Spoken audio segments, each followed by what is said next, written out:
Hello friends, good evening. Welcome to our YouTube channel Study Time 99. So friends, today's our topic is active voice sentences. हमने active voice sentences हमारी पिछली videos में भी बहुत बार किए हुए हैं। तो फ्रेंड्स, मेरा मोटिव ये होता है कि आपको मैं सेंटेंसेस बनाना सिखाऊं कि सेंटेंसेस हिंदी से इंग्लिश में कैसे ट्रांसलेट किए जाते हैं। देखिए, अब हम आज थोड़ा और इस पर ध्यान देते हैं। तुमने गाना गाया, हमारा फर्स्ट सेंटेंस है तुमने गाना गाया। तो ये छोटा बड़ा छोटी बड़ी, it is past indefinite tense.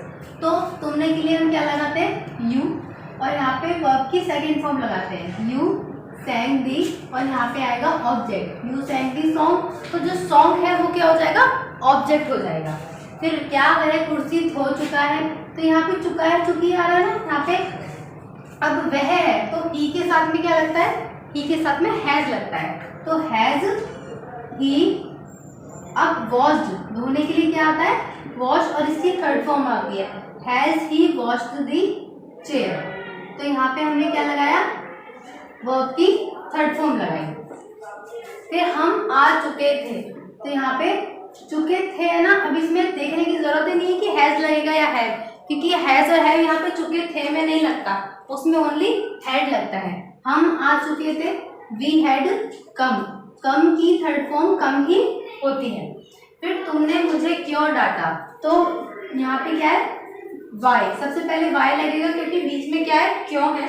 और यहाँ पे डाटा, छोटा बड़ा छोटी बड़ी वाला सेंटेंस है, तो वाई डिड यू, और यहाँ पे स्कॉल्ड, डांटने के लिए क्या आता है? स्कॉल्ड। और मुझे क्यों डांटा ना, why did you scold me, यहाँ पे आई या माई नहीं आएगा, मुझे क्यों डांटा तो मी आता है। फिर उसने उपहार क्यों दिया, तो यहाँ पे अगेन यहाँ पे जो क्यों है वो बीच में आ रहा है, तो यहाँ पे हम क्या लिखेंगे? वाई। तो यहाँ पे छोटा बड़ा छोटी बड़ी ये वाला सेंटेंस आ रहा है, तो वाई डिड। अब उसने ना, तो वहाँ पे वो लड़का भी हो सकता है लड़की भी हो सकती है। तो हमें अभी सेंटेंस में नहीं पता कि वो लड़का है कि लड़की, तो हम यहाँ पे कुछ भी लगा सकते हैं। Why did she give me gift. अब उसने मुझे क्यों दिया ना, तो यहाँ पे उपहार मुझे क्यों दिया, इसीलिए यहाँ पे मी यहाँ पे आएगा। Why did she give me gift, उसने मुझे उपहार क्यों दिया। उपहार को इंग्लिश में गिफ्ट बोलते हैं। फिर वह मदद नहीं कर रहा है, तो ही इज, यहाँ पे रहा है रही में हम हमेशा इज लगाते हैं, और इज एम आर के साथ में हमेशा वर्ब की फर्स्ट फॉर्म के साथ आईएनजी का यूज होता है। तो वह मदद नहीं कर रहा है, तो ही इज नॉट हेल्प, और हेल्प के साथ में क्या आएगा?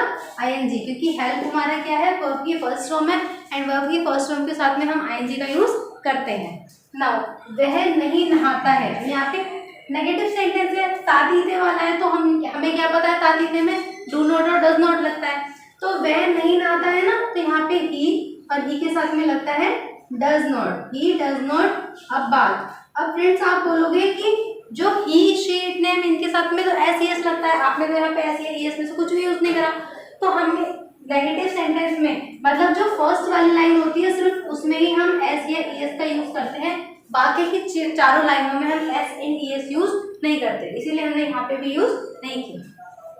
क्या तुम गाना गाते हो, अगेन इट इज ताती थे। अब यू के साथ में तो एस ई एस का यूज ही नहीं होता कहीं पर भी, ना फर्स्ट लाइन में और बाकी चारों लाइन में तो यूज होता ही नहीं है। तो क्या तुम गाना गाते हो, तो यहाँ पे यू के साथ में डू नॉट लगाते हैं ना, तो यहाँ पे डू यू आएगा। Do you sing, do you sing the song. और यहाँ पे हमने क्या लगाया?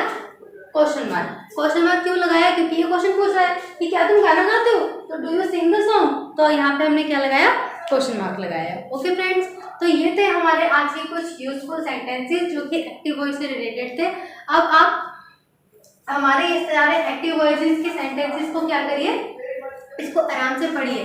अगर आपको इसके अंदर कोई रूल समझ में नहीं आए, कोई सेंटेंस समझ में नहीं आए, तो आप हमारी पुरानी वीडियोस में जाके रूल्स को देख सकते हैं। ओके फ्रेंड्स, तो आप अपना ऐसे ही ध्यान रखिए और हेल्थी रहिए।